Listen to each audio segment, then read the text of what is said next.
Gators Breakdown episode 126 is ready to go, and it is a jam-packed episode. I'm your host of Gators Breakdown, David Waters. You can find me on Twitter at GatorDave_SCC. And joining me tonight is the founder of ReadingReaction.com, our partnership site for Gators Breakdown. And that's where you'll find Will Miles, and you can also find him on Twitter at WillMilesSCC. Bill's not joining us tonight. He came down to Florida, moved down to Florida, has been here a week, and he's got the flu already. Yeah, it's like, did he not get his shot or something? Like, all of a sudden he's wearing shorts and a t-shirt and he's ill. I don't know. I thought he was. I don't know what to say. We miss you. Hope you get better soon, Bill. And I guess it's better to let him sit this one out than have him croak his way through it, because it didn't sound like he had much of a voice. Right. We had really originally planned to do this episode this week on Tuesday night, and then Bill was like, "Oh, I don't think I can go. I feel really bad." It's like, okay, we'll push it to Wednesday. It's kind of been our normal time anyway. And he went to the doctor, got the flu, confirmed. But I told him not to eat those fish out of the St. John River. He just wouldn't listen to me. Yeah, I was gonna say, is it the flu or is it the flu? Was there a party that we didn't know about a couple of days ago? Too much, or it might be too much fishing and too much barbecue. Yeah.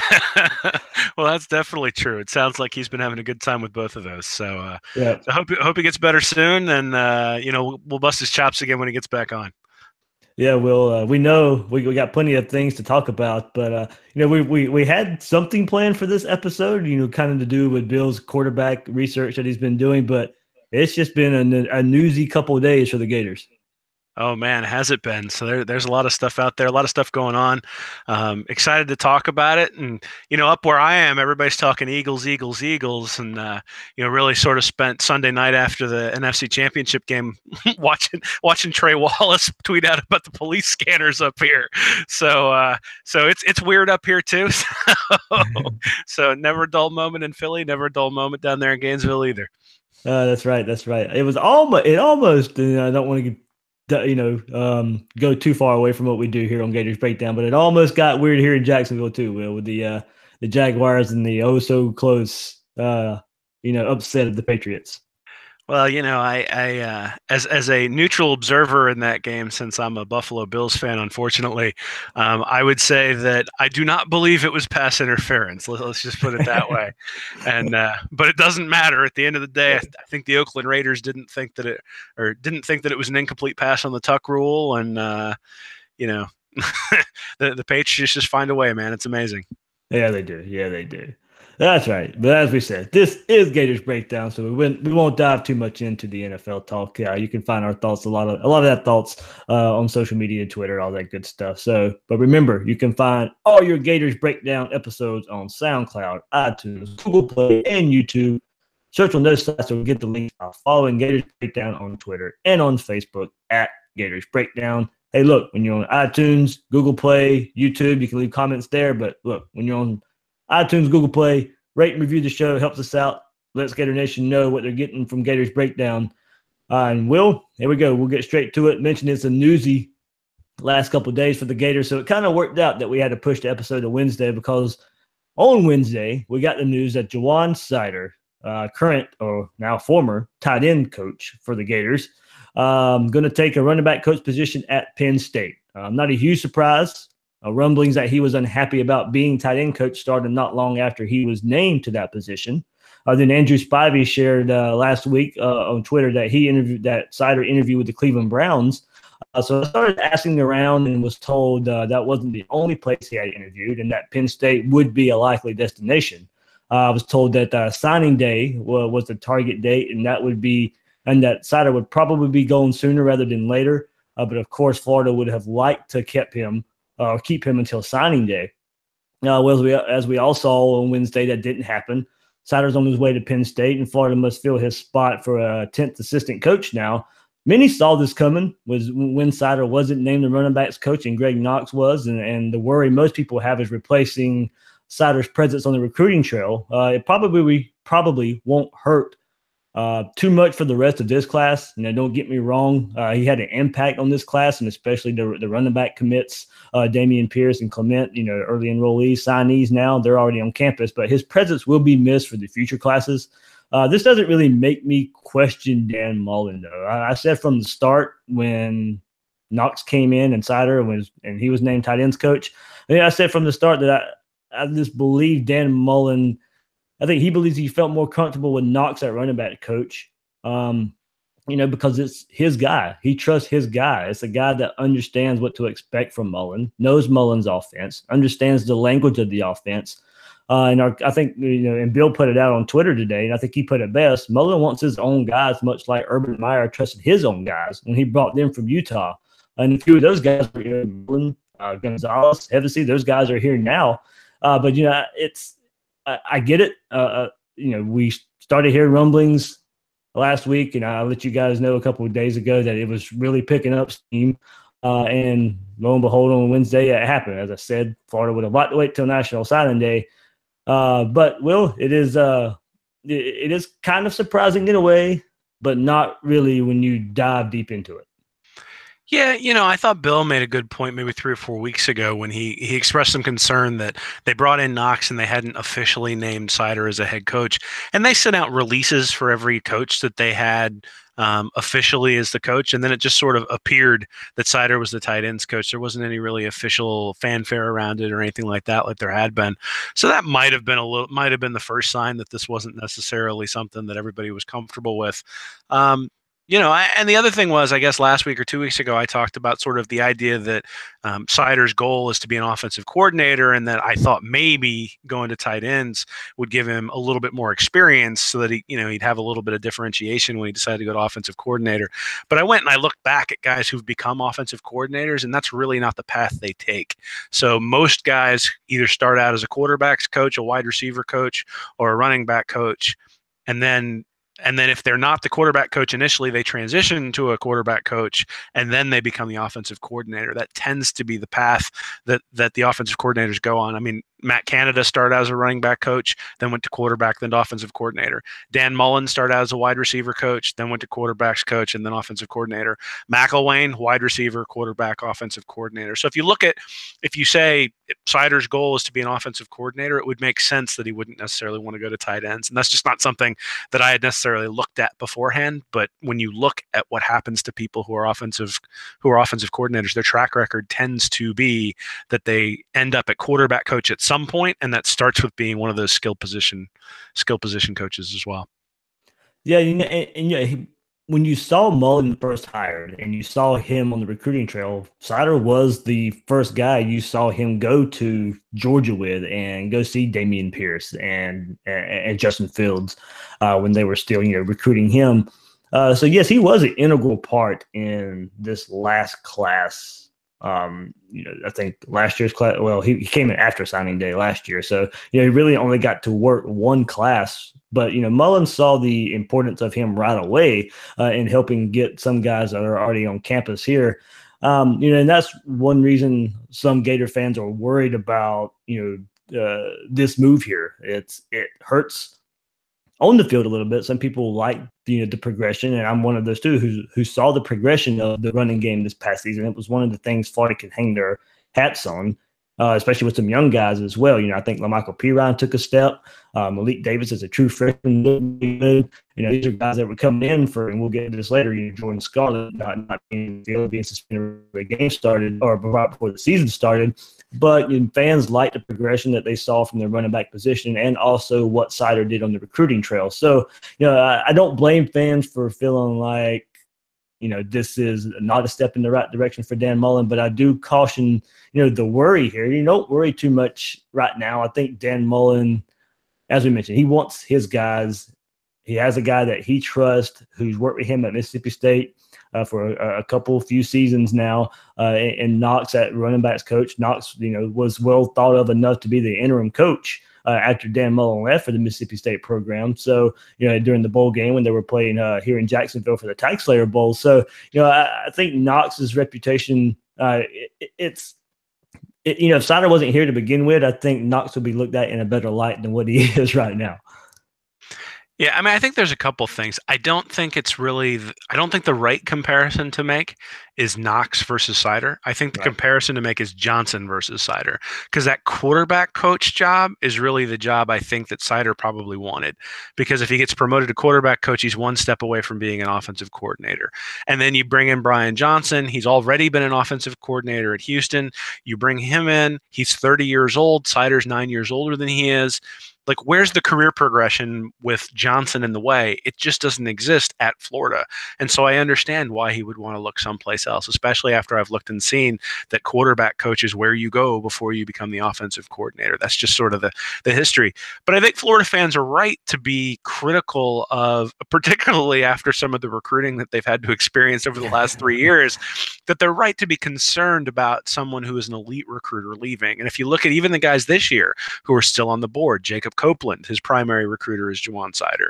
Nesta Silvera, his primary recruiter is JaJuan Seider. Justin Watkins, who just committed, sounds like he isn't wavering from that at all, but still, that's his primary recruiter. Coinus Miller, the defensive tackle, 4-star. His primary recruiter is JaJuan Seider. So you look at it, and Seider has his fingerprints on a lot of the guys that we're going to talk about tonight. Hey, Will, and think about it, South Florida.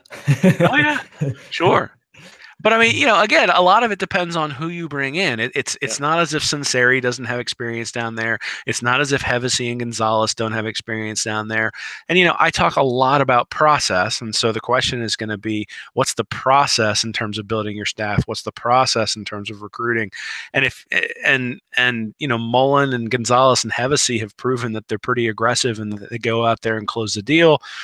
Maybe that's all you need. So, I think it's a loss. I don't think we should downplay it. I think anytime you lose an elite recruiter and a guy who improved a unit on the field as well as much as Florida's running backs improved, I think it's a loss. At the same time, if you have good coaches on your staff, there's always going to be a risk that they're going to leave, and you don't want to shy away from having good coaches. So I'll be interested to see who he brings in. It'll be interesting to see whether he goes to the NFL and brings in somebody, or whether he brings in somebody who specifically fits that South Florida recruiting, or whether they just reassign somebody to South Florida and maybe bring in somebody with ties in South Georgia or Eastern Florida or something like that. So I think it's probably a little bit too early to judge what the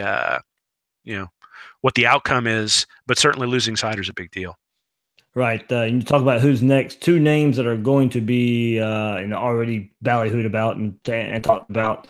I've already was told they're looking at one of these guys. Chad Scott, Larry Scott. I think you look out for Larry Scott here, but they're the hot names out there for replacement. Chad Scott is currently a tight ends coach in North Carolina. And Larry Scott was on Tennessee's staff with Butch Jones and isn't employed right now. I believe he was the offensive coordinator for Tennessee last season. He has a lot of history in the state of Florida, at South Florida and at Miami, where he's been tight ends coach at both of those schools. He's the most natural choice in my opinion, but like you said, we'll see where it goes. But Larry Scott, I think, is the top name to look out for. But also, Chad Scott, North Carolina, we would probably, how would he want to leave a school that he's, you see it a lot, and we saw it with Florida last year when Seider and the other coaches, Brad Davis, where they were announced after signing day. So, would a coach leave his current program before signing day, with 2 weeks before signing day? Would he leave that program to come to Florida? That was kind of McElwain's way of going about things. Dan Mullen's a little more cutthroat. So I think if Chad Scott wants to be here and Mullen offers him a job, it's, hey, take it now or leave it, or and we'll move on. Or Larry Scott just may be choice number one to begin with. But I think Larry Scott is the most natural choice right here, given his ties to the state of Florida. No, I certainly think that's right. I think the ties to Florida are going to be important. I think that's one of the things you really lose with Seider is just the ties that he's got and the relationships that he's got and that sort of stuff. And those are the things that they're going to have to rebuild. But you have to rebuild that anytime you have a transition in a staff. And so, that's just one of the things that Mullen is going to have to deal with. And he's having to deal with that everywhere in the state. Now, obviously, it helps that Hevesy and Gonzalez and those guys were at Florida previously. And so they already had some of those relationships. But, they were gone for 9 years. So it's not, I mean, certainly they went down there from time to time, but they were not constantly recruiting elite athletes out of some of those places to Mississippi State. And so, all of those things need to be rebuilt. I think the thing you're really looking for, and one of the things, and I don't blame either side for this, but really Seider came in under McElwain, and so there's a feeling out period and a building of trust. And if that trust doesn't go both ways, then it's probably that you part ways, even if the people have skills, because you can find people with skills. It's really hard to find people that you trust. And so I don't have any inside information that says they don't trust each other, but sort of some of the rumblings and things like that indicate that there's a little bit of discomfort between the two parties. And I think that's okay. And I think the separation is okay. But it does mean that they have to focus on those relationships probably in South Florida, and that they need to bring in somebody who both works well with the staff, but also has the recruiting chops that Seider is taking with him. Yeah, and Will, we kind of got lucky because we were going to talk about this anyway, but we didn't know the move was going to happen. But we knew it was a hot topic with JaJuan Seider and the talk of him maybe leaving Florida. So we had some tweets that were sent our way earlier this week, so they still kind of fit here. At Roe Dixon, yeah, man, if Seider dips before the season, that's going to be strike one in most Gator fans' eyes. So, looking at social media, Will, he's right. I think a lot of Gator fans did take this as a hit against Dan Mullen. Well, I mean, I think it's a hit because you're losing somebody who's an elite recruiter, and that's been one of the problems over the last 3 or 4 years. But if you look at I laid out a couple of weeks ago in an article on Read and Reaction what the worst case would be. And what I had as a worst case was Justin Watkins and one of the elite offensive linemen. And that put Florida at like 15th overall as a recruiting class. And they're basically there. I can't imagine that one of the offensive linemen who's visiting this weekend doesn't commit. In fact, it sounds like Petit Frere is really leaning towards Florida based on everything people are saying. So, I look at it and I just say, okay, it's one coach. He's a very good coach, and I don't want to downplay that. But at the same time, if your whole program hinges on the running back / tight end coach, you got bigger problems than losing that one coach. And so, I look at it and say, Mullen's done a hell of a job since he came in. Just in terms of the early signing period was a win. We'll see what he does on National Signing Day. Certainly, he's won over the fan base for the most part. He's got more blue chips in his first year than McElwain had in his, and it's not even close. It's like 9-4 right now, and I think he'll probably land 2 or 3 more probably as we go on. So, hey. Anytime there's bad news, especially after 2017, where it just seemed like everything was bad news, I understand why people get apprehensive. But at the same time, I think there's a need for balance. And at the end of the day, the fact that Seider's leaving before signing day, I think is an indication that both parties were probably unhappy. It sort of has the feel of that Lane Kiffin departure after the first playoff game last year, where they may have said nice things about each other, but you got the feeling Saban just wanted him to go away. And so, and who knows who's actually driving the move at this point. But the fact that it happens before signing day, I think is an indication that there was some unhappiness there. And you know what? That's fine. Personalities conflict, especially competitive people and people who don't know each other. And so, I don't think you can judge Mullen on this. I think you can say, hey, this is a significant loss, and we'll see who he fills the position with. Yep. And one more tweet before we move on. Chris Ferguson sent to us, could be underselling Knox as a running back coach, but Seider is an elite recruiter. If he would dip, we would need to find a ace recruiter ASAP. So like I said, that was sent earlier in this week when we were kind of discussing Seider on Twitter. So people shared their thoughts as we were going to talk about it anyway. But with the news that JaJuan Seider is moving on to Penn State as a running backs coach after being named tight ends coach on the Florida staff. So we'll see where Florida goes from here. But of course, Chad Scott, Larry Scott's a couple names to keep an eye out there. So, Will, of course, on Tuesday, running back Jordan Scarlett, wide receiver Rick Wells, linebackers Ventrell Miller, James Houston are back with the Florida Gators football team. Of course, Dan Mullen released a statement. All of our players understand the standards and expectations we have of them to be members of the Florida football program, head coach Dan Mullen said. So, this was, they were part of the 9 Florida football players that were suspended indefinitely before the season started with the credit card fraud. They have rejoined all team activities. And as we know, Antonio Callaway, Jordan Smith, Richard Desir Jones, offensive lineman Kadeem Telfort, they're no longer enrolled at Florida. Callaway's in the draft, or will be declaring, or did declare for the draft, so he'll be going through all that stuff. Telfort, Smith, and Jones announced their intentions to transfer away from the program. So, Will, I look at this. Time heals all wounds. Back in August, I didn't really care if any of the suspended players were allowed back. I was fine either way. After time passed, I did find myself pulling for the guys that weren't really all that involved to be allowed back on the team. If Dan Mullen wanted them back, I'm sure he did his due diligence and research on what happened with these players. And it's not like all of them are coming back. As we know, some of the mishappenings were worse than others. So as I mentioned, some guys are coming back, some are transferring away. Will, you and I went back and forth with others on Twitter after I posted a poll. And the poll was, are you glad the 4 suspended players, Scarlett, Wells, Miller, and Houston, are back with the Gators football program? And out of 1,316 votes, 92% voted yes, that they were glad that the 4 players were back on the team. So, Will, as I mentioned, we went back and forth with some people on social media about it. Why we were asking the question. It was a legit question, I think, as we got plenty of feedback from this. But you did release an article on readingreaction.com. And I kind of really liked where you went with it. And it was titled, "What Our Reaction to the Reinstatement of Suspended Florida Gators Players Says About Us." I kind of laid out how I feel. And, I had a change of heart a little bit. And I was probably, like I said, time heals all wounds. I don't think the 4-7 season had anything to do with it, because I don't think these players would have made that much of a difference in the first place.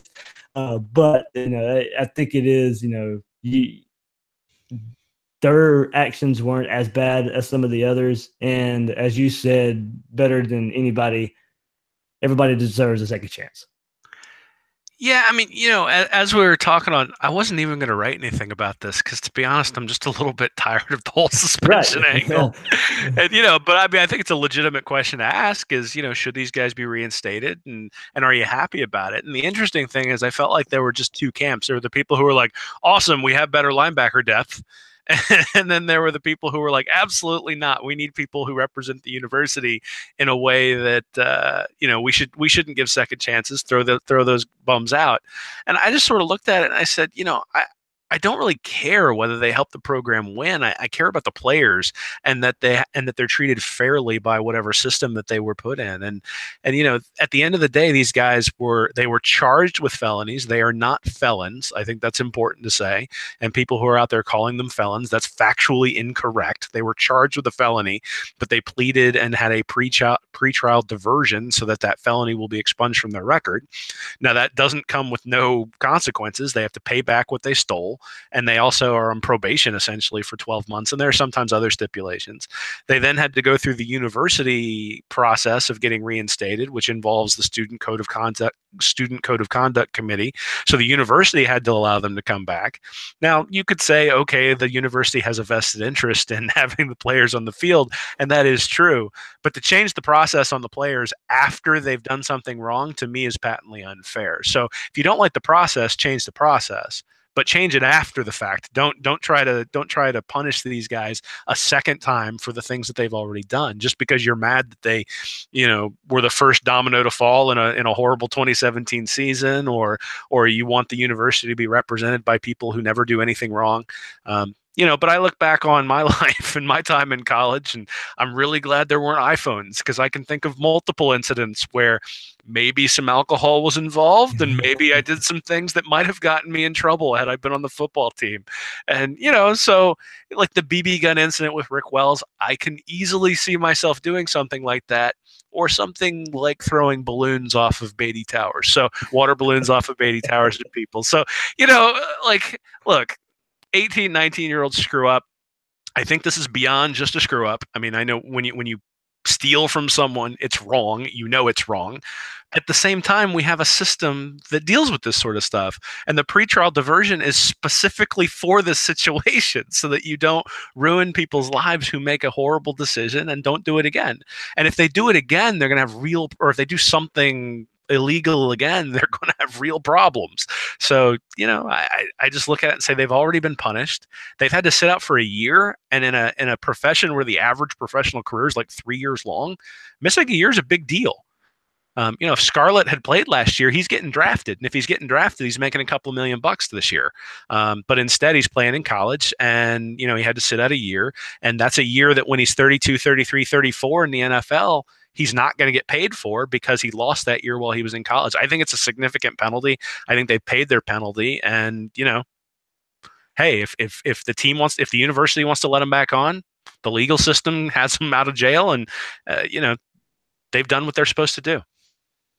Yeah, so when I put that poll up, I did ask for some of our followers to share with their comments.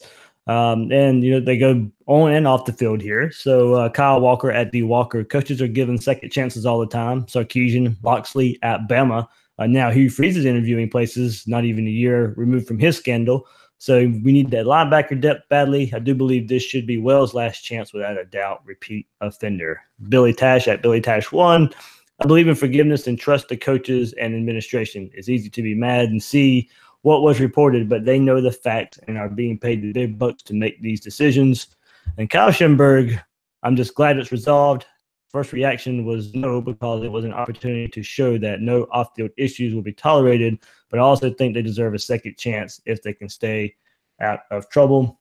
A few more. Kevin Kuzma at Chips and Queso on Twitter. Yes, for 3 reasons. Talent.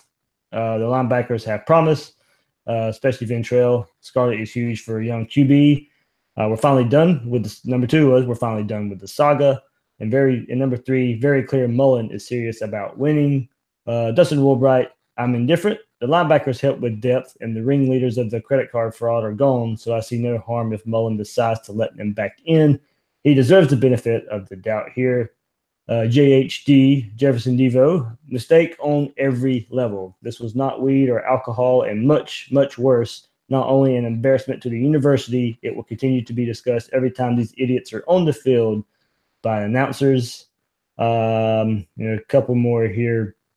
I'm just trying to get both sides of the story here. Timothy Simonson, no, and it pains me to see every argument centered around talent and roster. To play at UF is a huge opportunity. Is it too much to ask those blessed with such opportunity to represent UF with character? So, Will, I expected to see both sides of it. You and I got both sides of it on social media. But if we do move to own the field, man, this running back depth chart is stacked now. And a lot of us had kind of moved on from Jordan Scarlett being part of the Florida Gator football team now. But if you think about it, you have Jordan Scarlett, LaMichael Pirine, Adarius Lemons. We don't know how healthy Malik Davis is. His knee injury was late in the season against Georgia, so that was late October, early November. So, hey, look, if he's fully healthy, then this depth chart's even bigger, even better. Then you have true freshman coming in, Damian Pierce, who I really like a lot, Iverson Clement as well. You have a stacked depth chart at running back. And, some people were asking me about my opinion and how it works out and, what can this do for the offense? And look, you have a young quarterback in Emory Jones. You will have running backs he can lean on. But I also think Jordan Scarlett is still a different running back a little than what Florida has on the roster. He is that, bell cow, rock hard, solid, go get you tough yards kind of back. And, we were hoping he would build on the 2016 season and have a great 2017. He was doing some good things late in the season in 2016. And as you mentioned in your article, I remember that memorable second half against LSU. But I think for Jordan Scarlett in the running game here, it also, look, these short yardage situations where Dan Mullen runs his quarterback a lot to get these short, tough yards. Look, I think Jordan Scarlett can help in that regard. Dan Mullen didn't have a stable of running backs like this at Florida the last time he was here. Yes, they were winning big, but the running back position, Keston Moore, was the leader of that group. They had to put Percy in the backfield a lot to get some yards out of there. You had Deshaun Wynn as well early in the tenure there. So there wasn't a stable of backs Dan Mullen could rely on his time at Florida. Now he has that. So I don't think you have to ask your quarterback to run as much in these short yardage situations when you have a running back like Jordan Scarlett behind him. Yeah, we'll see what happens. I think So Scarlett, interestingly, has the highest national ranking out of all of those running backs that you mentioned. So 117th nationally when he committed in 2015. He ran for 889 yards in 2016. He has, he's been sort of hit and miss. He had a couple of big games in 2016, but then he also had a couple of games where, he didn't get a whole lot. But you can, is that the offensive line? Is that Scarlett? It's sort of hard to tell. One thing I will say is that Mullen's offense, when you look at it, is a lot more straight ahead. There is a lot less pulling from guards across the formation. And for somebody like Scarlett, I think that can make a difference because hitting the hole rather than running a stretch play, rather than pulling guys across the formation, especially in college, it's difficult to make sure that you execute those plays. It's very complex. And there were a lot of big runs for Florida's offense last year, but they were really inconsistent. And there were a lot of times they got tackled in the backfield. And a lot of that was related to the fact that if they pulled correctly, the play hit. But if they didn't pull correctly, it didn't. So Mullen is much more straight ahead. Mullen is much more, I think, simplistic in terms of what he's asking the offensive line to do. That doesn't mean that it's a simple system. It just means that he's asking them to do things that maybe require a little bit less precision, a little bit less practice. And so I think in that capacity, having Scarlett back there might help. But I'm guessing he's coming in fifth in the depth chart. I mean, I'm not thinking they're going to give him his starting job right away. But again, last year, how many running backs did we go through over the course of the year? I mean, you get a high ankle sprain, you get a knee injury, and all of a sudden you're fourth or fifth guy. And if Scarlett is your fourth or fifth guy, I think that's a solid thing to have. But the other thing is that we all expected him to break out in 2016, but then we also saw the whole running game just get absolutely shut down against Michigan. And so, was he going to have a big year in 2016? I don't know. I think some of the shifty backs they had back there probably fit with the offensive line and what they were trying to do better than Scarlett did. Yeah. The question then is Mullen's offense going to fit Scarlett, or does it fit one of those shifty backs a little bit better? And what's he going to do? I think what you'll probably see is a combination of things, that Scarlett will probably be on some of the shorter runs. But, he's also struggled pass protection quite a bit. There's a lot of evidence on film that the pass protection and the pass pickup has been an issue.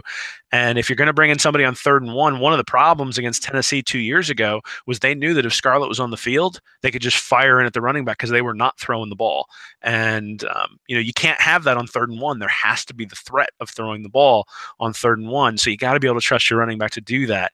Hopefully in the time off that he's had, there's been an opportunity to look at film, learn what's going on. Obviously it's a different offense, but some of the principles of what a running back should do in pass protection are universal. And so hopefully he's picked up some of those things, because if he can do pass protection, then all of a sudden it becomes a much bigger deal because he can be on the field 2nd and 3rd down. That just wasn't something that could happen in 2016.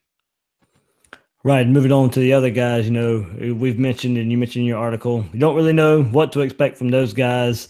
Ventrell Miller, James Houston haven't been on the field. Rick Wells hasn't been on the field. We'll see where those guys fit in, to the rotation.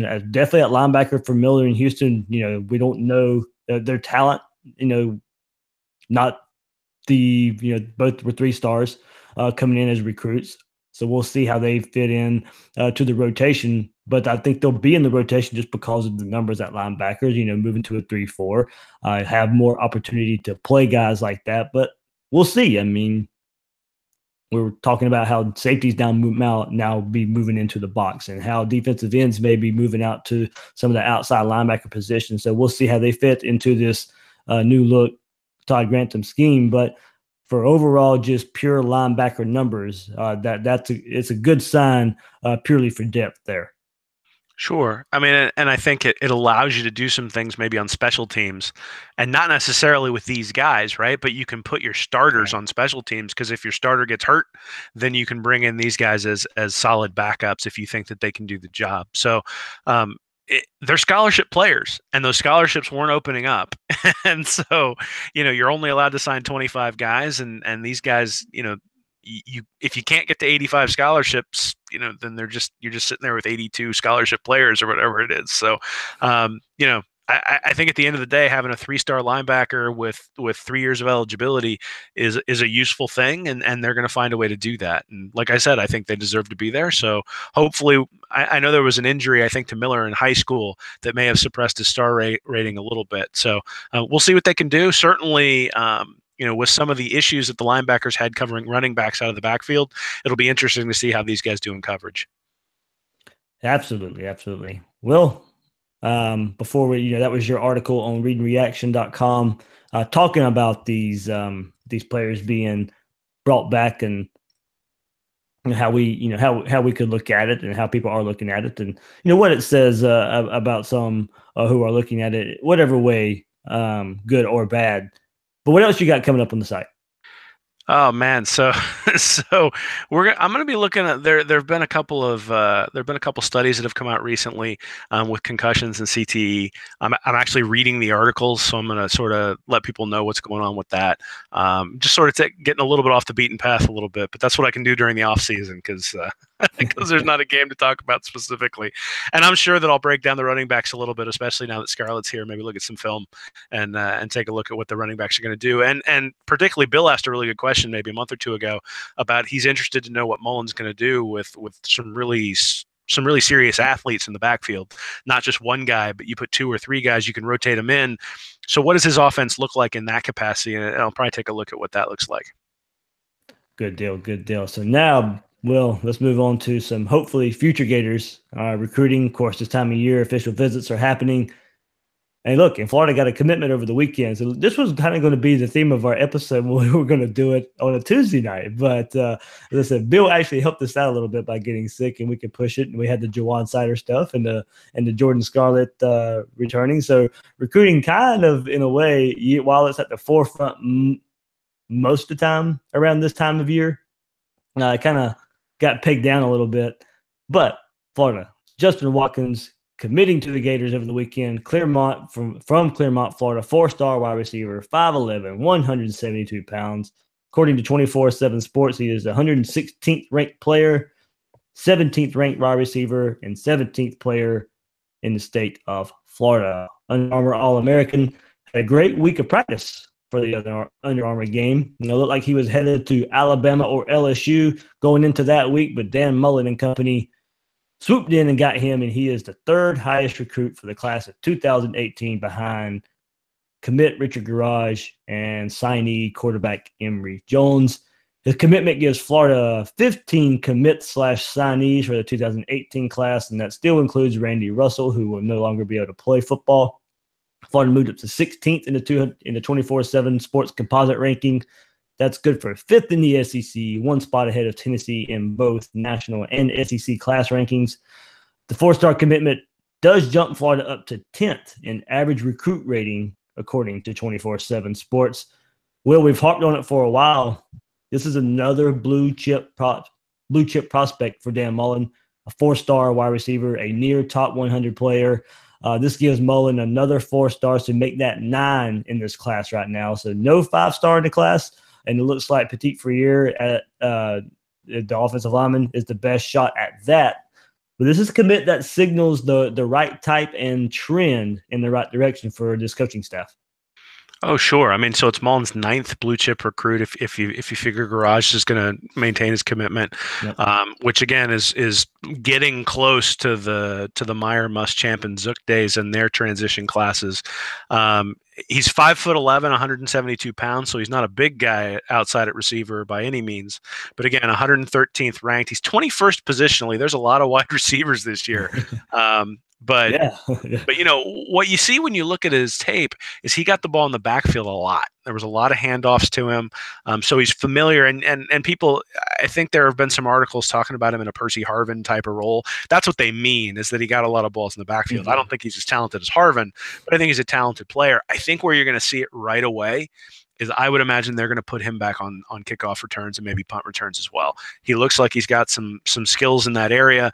Certainly anybody who remembers Brandon James back in the Urban Meyer days remembers the priority that they put on there. And James didn't do much other than kickoff returns and punt returns, but he was a huge part of those teams winning just because of the field position that he set him up with. And considering that I'm not sure we pulled a kickoff return past like the 27-yard line all year last year, I think having somebody back there just in that capacity is a big deal. So that's what I'd look for first from Watkins. I'm a little bit concerned that he hasn't had a ton. Like when you look at his highlight tapes, there are not a ton of downfield passes in his direction. You can find a couple of them, but it's a lot of bubble screens. It's a lot of handoffs in the backfield, things like that. But a lot of that is the offense that was being run. And, I'm somebody who yells all the time when you don't get the ball to your skill players. Yep. So you put him in a position where you can get the ball to him. I can't be too hard on the coach there in the high school because he's actually getting the ball to his skill players, which, I know, novel concept. But anyway, so anytime you can bring in anybody who's top 300 ranked, you're really doing something from a recruiting standpoint. The fact that he's 113th, is a big deal. And the more guys you bring in, so there's 9 blue chips thus far. Probably only 4 or 5 of them are going to be major contributors. But if you bring in 4 of them, you're probably only getting 2 who are major contributors. The fact that he's brought in 9 means you can get 4 or 5, and you do that over 3 or 4 classes, and all of a sudden you've got a starting 22 of really, really solid starters. So, and I'm anticipating, or at least if the trend holds, as far as what the previous Florida coaches have done other than McElwain, is that he's going to bring in 18, 19 blue chips next year, and again, you'll get 10 starters out of that or something like that. So, yeah, it's impressive to be able to bring these guys in this late in the game. One of the things I think is really impressive is the number of people they have on official visits. There were 5 last week. There's 6 coming up this week, and then there's another 6 coming up the week before before signing day. So that many official visits, I think is a good sign, but I also think it probably maybe gets our hopes up in terms of how many people might get signed. There's some overlap there. And, so Watkins committing probably impacts somebody like Jacob Copeland. You look at Garage and Petit Frere, that starts to impact Barnes. So I think there's going to be some mixing and matching, and they're not going to get everybody, but the fact that they've got all those guys coming, I think means they're going to get somebody at those positions of need. And that's a big deal. Right, and it's Watkins. We'll see how he fits into the wide receiver role, but as you mentioned, he is a guy you could put on the field in many places. And I went back to Under Armour Week to kind of find some research about him. And Alan True of the 24/7 Sports Network had a quote on Watkins has been one of the best playmakers at Under Armour practices this week. So if you look at him, ideal fit seems to be in the slot wide receiver role, but he can take handoffs if need be, as you were mentioning. Look, when we said the Percy Harvin role, we don't mean be as good as Percy Harvin, but maybe you like that. There would never be another Percy Harvin. Probably one of my favorite playmakers ever at Florida, and the impact that he made, I don't think it just can be matched. So, but you just as a guy you can see take handoffs and be a slasher type in the mold of what you have on the roster now, Dre Massey, maybe Kadarius Toney. Do these guys keep him from making an impact early? Maybe, we'll kind of see.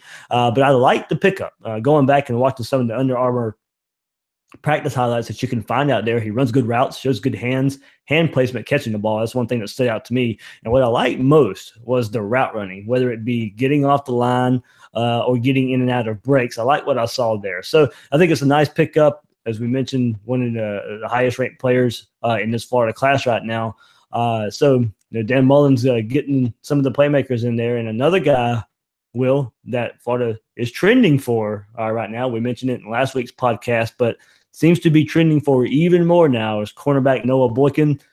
Gators got him on campus, and ever since then, the word has been the visit went pretty well. Crystal balls from 24/7 are flying in, calling for the flip. He's currently committed to Maryland, but a lot of people are calling for that flip to happen. Sources from Maryland are saying it's only a matter of time before he flips. Looks to be announcing on National Signing Day, but did say coaches will know beforehand. Taller corner at 6'2", 170 pounds, so he has a frame to build on, become a bigger player in the secondary. If he can add necessary weight, they can move him around, be a very versatile player in the secondary. And the kind of report about him is he tracks the ball well, breaks on it quickly, good speed to keep up with opposing wide receivers. He'd be another 4-star to add to this class for Dan Mullen, ranked 352nd recruit in the nation. And look, Florida's had good results out of that DMV area before with players Joe Hayden, Derek Harvey. So hopefully Boykin can be that type of impact player from the same region. Yeah, you certainly hope so. I think what you said there earlier about him being 6'2" is really interesting because if you look at Trey Dean, if you look at Amari Burney, those sorts of guys in the backfield, clearly Mullen is putting an emphasis on. And I know Burney was committed before Mullen came in, but Dean was not. But clearly he's putting an emphasis on guys who are tall, guys who are rangy, and guys that he can switch. And we sort of talked about Marco Wilson and C.J. Henderson being point guards and then needing power forwards. Well, this guy's a power forward, and that's sort of what they're going for. Um, he is a 4-star. He's a low-ranked 4-star as far as 4 stars go, so 353rd nationally. For comparison, on the 24/7, Quincy Wilson was a 3-star, but he was 360. So again, Quincy Wilson's a really good player, and that's what he could turn into. But this isn't a top 300 player. It's not a top 100 player. He's 353. So probably some time will be needed to develop. I don't know that you're going to see him come in immediately, pay dividends. But again, a blue chip prospect, and like we talked about earlier, 1 out of 2 of those guys usually turns into a starter. The more you have, the better off you are moving forward, just because of the numbers. Absolutely, absolutely. And going back to last week to kind of finish that up, also watch out for Lithonia, Georgia's and former Georgia commit Caleb Tanner, big-time 4-star, true defensive end, target for Todd Grantham. Gators are setting themselves up nice here by selling him out. He'll fit into Todd Grantham's defense. FSU recently offered him, but Florida will also be fending off Nebraska and Auburn. So, the way Georgia was recruiting, there was some rumors it was about grades of why he may not get there, but that seems to be put to rest a little bit. If he can keep his grades up this semester, he'll be able to get into Florida, be able to get into college there. Florida's had a history also. If they don't think you can qualify, you're probably not getting a visit in the first place. So I think Florida Bobby feels pretty confident if he can live up to his end in the bargain, they can get him in here. But a big-time 4-star true defensive end, and I think Florida just needs that in this defense, the defensive end they can count on. Yeah, when I was looking at the tape of the 5 guys who were the official visitors last week, just sort of their highlight packages, the 2 guys who stood out to me, the first one was Tanner. Just really as a situational pass rusher, he's really tall and rangy. He reminded me a lot of Alex McAllister. That was sort of what I was. Yep. That was sort of what I was seeing when I was seeing him come off of the edge. Whether he'll be able to support the run or not, the way you need to, will be the question. But again, you bring him in on 3rd and 12, and you don't care. And he clearly showed an ability to be able to chase down a screen and things like that. Where I would say that some of the defensive ends struggled last year. Florida was really susceptible to screens. Some of that was the linebackers, but I think some of that was some gap integrity up front as well. And then the other guy who really stood out was Nesta Silvera. And I don't know exactly what the status is of him, but man, that guy, I saw him running after a wide receiver on a screen pass, just like Hurst did against Florida last year from Michigan. And we'll see. It sounds like he's probably going to stick with Miami from everything that I've heard. But man, if Mullen can pull him, that's going to be a big deal. I mean, I talked last week about how I think defensive line is a real area of need for the team. But Silvera looks special. He popped on the tape. And now we'll move forward to this coming up weekend. Will, as you alluded to, Florida's got some big guys coming up. Hey, look, and we really discussed the trenches last week, and that's pretty much what this upcoming weekend is about. The offensive line prospects, Nicholas Petit-Frere, Richard Garage. We'll see what happens with William Barnes at Montelus. They were supposed to visit. We'll kind of see how that goes. There's some thought out there now that they may not visit this weekend. They both look like they're trending for North Carolina right now, but they're both coming off an Ole Miss visit. But North Carolina does seem to be the team to beat right now. If you don't like your chances, if they don't visit Florida there. So I think North Carolina is probably where Barnes and Montelus are leaning. That makes Nicholas Petit-Frere and Richard Garage even more so of the targets that Dan Mullen must get. Petit-Frere was in Alabama last weekend. Got to take in their national championship celebration. So I'm sure that left an impression. Also, he has a relationship with Ohio State defensive coordinator Greg Schiano. They will get his last visit. Schiano may leave for the NFL, but when will that happen is a question that could come into play here. And when will it affect Petit-Frere? If it's after National Signing Day, then that may not matter. He may have already talked Petit-Frere into going to Ohio State. But we'll see. I think Florida is in really good shape here, but Petit-Frere doesn't really share a lot of his recruitment. Garage currently committed to the Gators. Florida will try and stop any momentum made by Clemson. That's the team to watch here. Hopefully, he likes to stay close to home and makes that recruitment easier. But going head-to-head with Clemson right now, Will, gives me not so much confidence. that's the team you don't really want to go head-to-head with right now. But I think him already being committed to Florida, they can get him on. If they can nail his visit out of the park this weekend, stop the momentum Clemson has. I really like where Florida could go if they could somehow pull in Petit Frere and Garage together. Yeah, well, I mean, people who are apprehensive about Seider leaving, I think this is where Hevesy can earn his keep as the as the assistant coach, right? Like you bring he's in Hawaii guys, right now, by the way, or he was. I saw on Twitter Hevesy was in Hawaii. So. Well, he better be back by Friday. That's all I gotta say.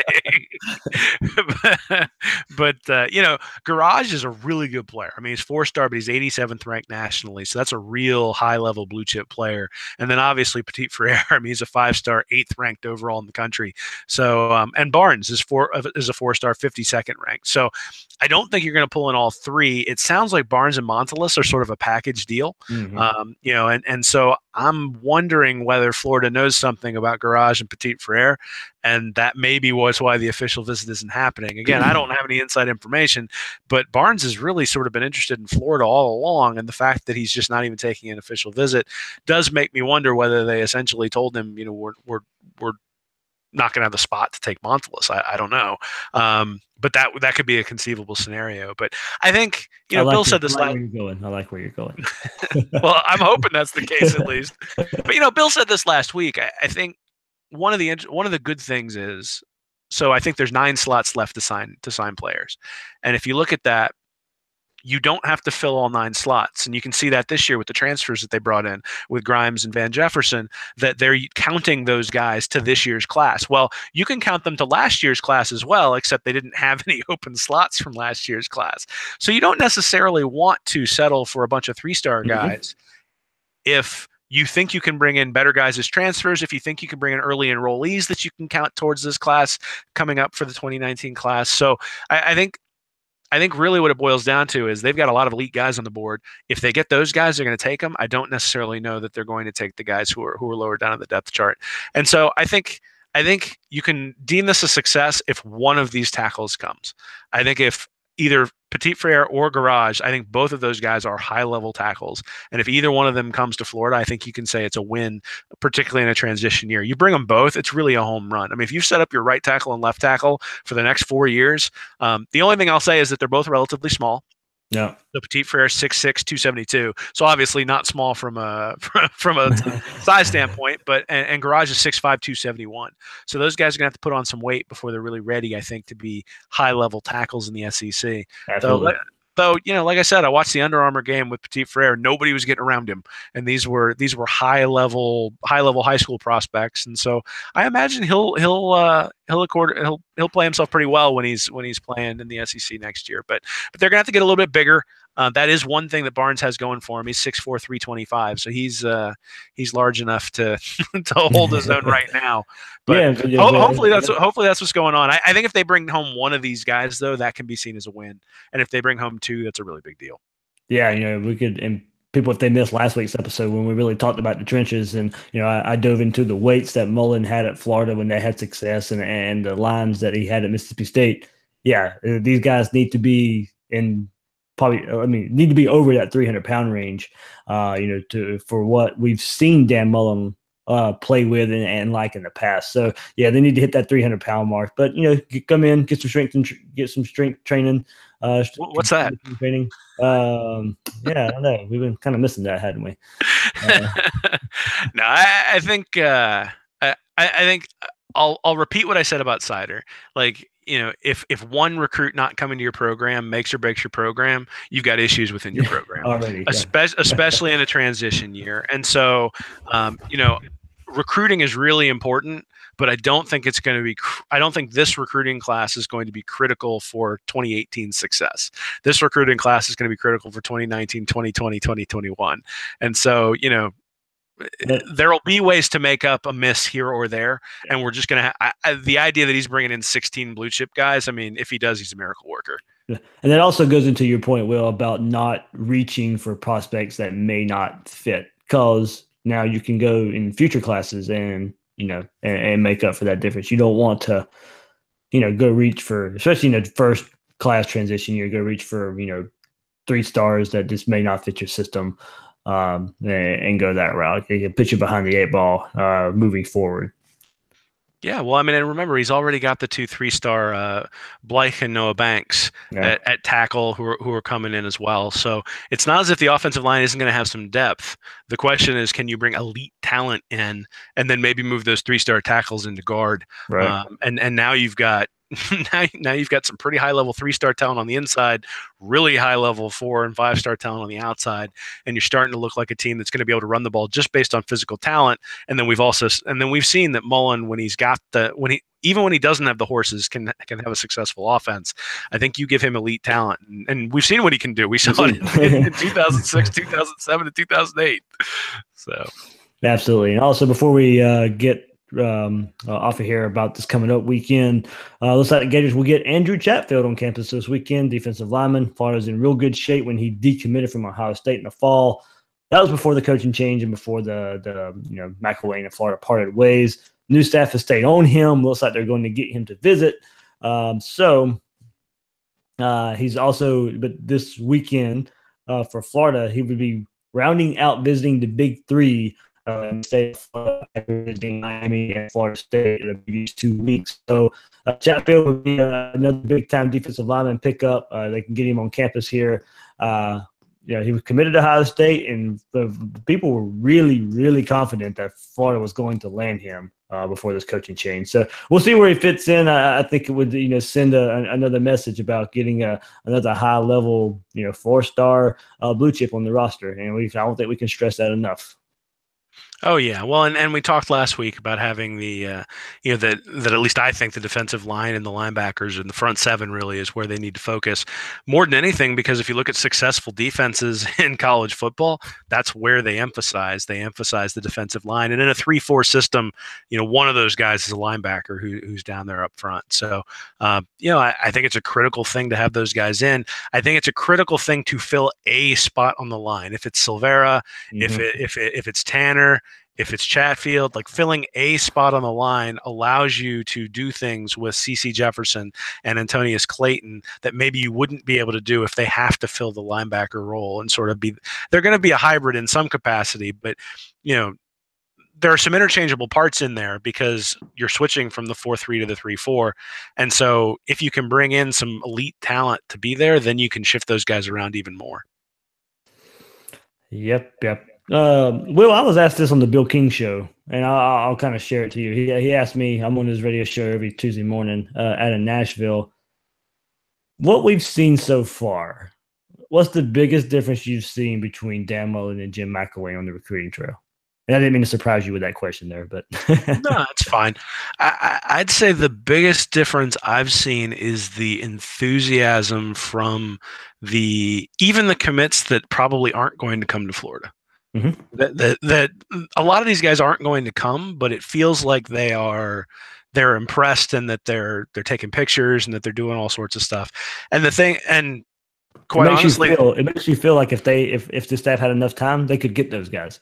Well, and they're top 100 guys. I mean, we talked about this a couple of weeks ago. The guys who are all on the list are Coinus Miller. Maybe he doesn't come to Florida, but that guy is a really highly ranked recruit. Surtain, who they're probably not going to get, but again, the 5th overall. Elijah Griffin, who they're not going to get, but still 31st. Barnes is 46th. Copeland 54th. Quay Walker 65th. So again, they're not getting these guys necessarily, but they are in the door and they are having conversations. And so that makes me more confident than in 2019 they will have gotten in the door a year earlier, and we'll be able to convert more of those guys into commits rather than just having them consider Florida. And so I think this is always the challenge in a transition class is, you're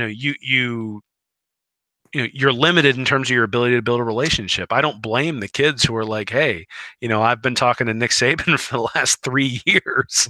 Like, I haven't talked to you at all.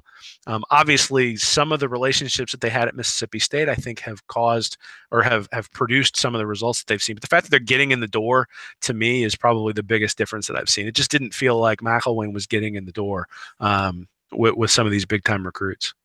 Well, that's pretty cool. That's pretty much my answer too. So, hope, Dave, hope. Yeah, yeah, right. And then Bill also kind of surprised me with this one. Kind of comparing Mullen to Willie Taggart out there at FSU, and I kind of followed that up with if it makes sense. Taggart, but after taking a little while to get his staff together, in a way, is having to fight more with the aftermath of Jimbo Fisher leaving than what Mullen had to deal with after McElwain.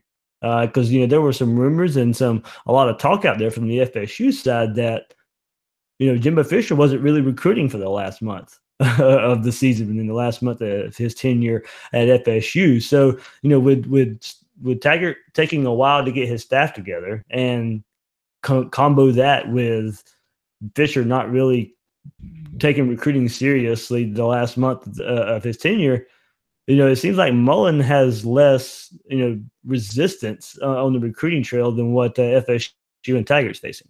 No, I think that's true. I think the loyalty stuff with Taggart, I think that matters in some capacity. I think there are guys who the Taggart bot on Twitter who's tweeted the same thing from every school he's been at the exact same date the last 3 years. I mean, now he's just screwing with us. I like whoever's running that account now because it's enjoyable. But, I think I wrote a big piece before I left SEC country on Taggart versus Mullen. And when you looked at the record, there wasn't really anything to say, hey, Taggart's a slam dunk. I mean, I don't think he's bad, but I looked at it and was like, Florida won this one.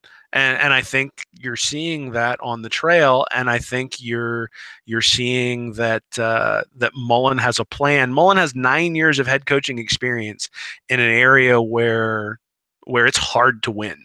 And Taggart has jumped from program to program to program. And at Western Kentucky, there weren't many expectations. At South Florida, there weren't many expectations. And to be honest, in his first year at Oregon, there weren't that many expectations. Now he's at Florida State, and there's expectations. And Mullen walked off that plane chomping, knowing that he was going to be held accountable and knowing that he was going to have elite recruits in there. And, we'll see what Taggart can do. I know Bill was really impressed with him, as potentially a Florida hire. So this is going to be a fascinating experiment because, he conceivably could have ended up a Gator. When Strickland decided to go with Mullen. But the more I looked into his record, the less impressed I've been. And to be honest, there's some Florida State fans right now who aren't real impressed with some of the strategies that they've used in terms of bringing people on for official visits and different things like that. So I don't think this is new. I think whenever one program has a coach who's dominating on the recruiting trail, the other two have to play catch up. And we saw that Jimbo Fisher was beating Florida like a drum on the recruiting trail, and it translated on the field while McElwain was head coach. And Muschamp and Jimbo, I think there started to be a switch towards the end there. Muschamp's classes started to get worse towards the end. A lot of that because of the 4 to 8 year. So I think you see that. I mean, I think there's always going to be a balance. I think it was a really unique thing when Florida and Florida State were both good for such an extended period of time. Mm-hmm. I'm wondering whether we took that for granted and just there's enough guys in the state probably to sustain all three programs, but do you always have an elite coach at each of those three institutions? And, I think that's just going to be a difficult thing a difficult ask. Before you talk, listen. Before you react, think. Before you criticize, wait. Before you pray, forgive. Before you quit, try. Go Bulls. Go Ducks. Go Noles. I am Taggart Bot. I don't know, man. That's I guess that would be the other thing that I would say is a big difference is that Mullen gets it. Yeah. So the fan base has galvanized around him because he walked off the plane doing the Gator chomp, because he looked like he wanted to be there, because he got off saying, hey, these are the standards and expectations of the program, relentless effort, and you're going to get that from me. And that was such a departure from the stuff that they had heard before, where it was, we put together a good plan and the players didn't execute it, is what we heard throughout the year. And to be honest, that wasn't acceptable from a head coach. And you and I lit him up pretty good for that sort of thing. But now you're seeing that on the other side. I mean, to come out and have this whole Taggart bot stuff going on, I mean, it's amusing to me. But if I was a Florida State fan, even if it's a joke, I wouldn't think it's very funny. I'd think it's funny if you had a top 5 recruiting class. But when you're making offers to guys that Florida's had an offer out to for 2, 3, 4 months, now that's a bad look. And so to have that on Twitter, that's a bad look. And, hey, Taggart may end up being a dynamic recruiter and he may do a bang up job at Florida State, but there's a little bit of tone deafness there that I'd be concerned about if I was a fan in Tallahassee. Yeah, I think so. We'll see where it goes. They're not too far. I think they're right around 23rd or something in recruiting. So, we'll see where that goes. But I think he is fighting behind the 8 ball there. With what was left after Jimbo. So, Will, man, that was a jam-packed episode. Hey, man, like we said at the start, never a dull moment. No. This program keeps us on our toes no matter what's going on. So it's fun to follow. Like I said, it's nice to have hope. I mean, that's the thing, right? Is that we're talking about top 100 guys who conceivably could be Florida Gators 2 weeks before signing day, and that's not something we've been talking about the last couple of years. Right. A lot of people ask, how can you talk about Florida football every week? It's not that hard. Hey, we got fans asking for 3 a week. They just don't realize we'd like to not get divorces. So. That is right. That is right. If I can make this my full-time job, believe me, I would do it. Well, we're working on that.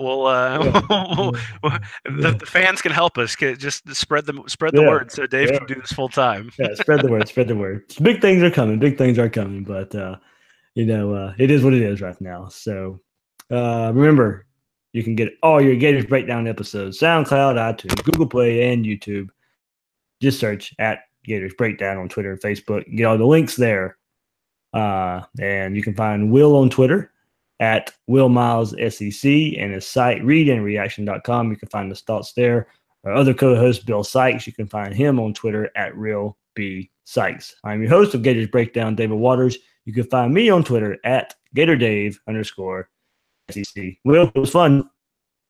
Yeah, man, it was. So feel better, Bill. Hope we have you back next week. And, certainly everybody can give him a hard time on Twitter for missing this one. Absolutely. Go do it. Go do it now. All right, guys. Enjoy there. Thanks for listening to Gators Breakdown.